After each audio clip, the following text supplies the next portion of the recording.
대통령실이 직접 요청해서 당원들로 하여금 김기현 후보 지지와 홍보 활동을 하도록 부탁하는 녹취까지 나왔습니다. 이것이 사실이라면 이는 대통령실이 당대표 경선에 개입한 명백한 사실로서 대단히 심각한 문제입니다. 정당 민주주의를 훼손하고 헌법 제7조 공무원의 정치적 중립 의무를 정면으로 위반하는 중대한 범법 행위로서 매우 중대한 사안입니다. 이에 대해서는 전직 대통령이 유죄 판결을 받고 실형 2년을 대법원에서 선고받았던 사례를 통해서 우리에게 대단히 아픈 상처로 각인되고 있습니다. 그런 상황에도 불구하고 대통령실이 그 사실을 까맣게 잊고 당내 경선에 개입하는 일이 발생한 것이기에 충격을 넘어 경악을 금할 수 없습니다. 대통령의 안위와 윤석열 정부의 성공을 바라는 국민들과 당원들의 염원에 대못을 박는 결코 용납할 수 없는 일이 발생한 겁니다. 이 사안이 매우 엄중한 이유는 대통령실이 이런 일을 그대로 놓아두다가는 더 심각한 사태에 직면할 수 있기 때문입니다.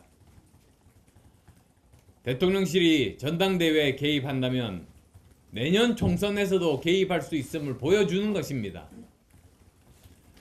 그 과정에서 훨씬 위험한 일이 발생할 수 있음을 우려하지 않을 수 없습니다. 그 과정에서 또다시 범법이 발생하고 공천 파동이 재현된다면 도대체 어떻게 감당할 수 있겠습니까? 오늘의 문제 제기는 이것을 미연에 막기 위함입니다. 그리고 대통령께 누를 끼치는 행위를 막아내기 위함이기도 합니다. 당도 나서야 합니다. 비상대책위원회와 선거관리위원회가 나서야 합니다. 대통령실의 명백한 범법 행위에 대해 침묵하는 비대위와 선관위는 국민들과 당원들께 너무나 큰 실망을 주고 있음을 알아야 합니다. 당의 국회의원들도 침묵해서는 안 됩니다. 나경원 의원을 향해 연판장을 돌린 초선 의원들은 이런 사안이야말로 분노해야 하는 것 아니겠습니까? 이 같은 사실이 드러났지만 대통령실은 아무런 공식적인 입장이 없습니다. 대통령실 행정관이 전당대회에 개입한 명백한 사실이 명확하게 드러남에 따라 어떤 사람들이 가담했는지 즉각적으로 확인해서 오늘 중으로 입장을 밝혀야만 합니다.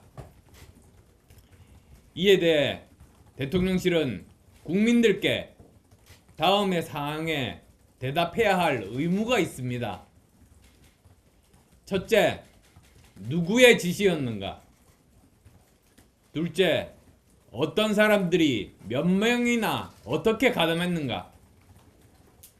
셋째, 이들에게 어떻게 책임을 물을 것인가? 대통령실은 국민들과 당원들이 생각하는 공정과 상식에 맞게 올바른 모습을 보여주셔야 할 것입니다.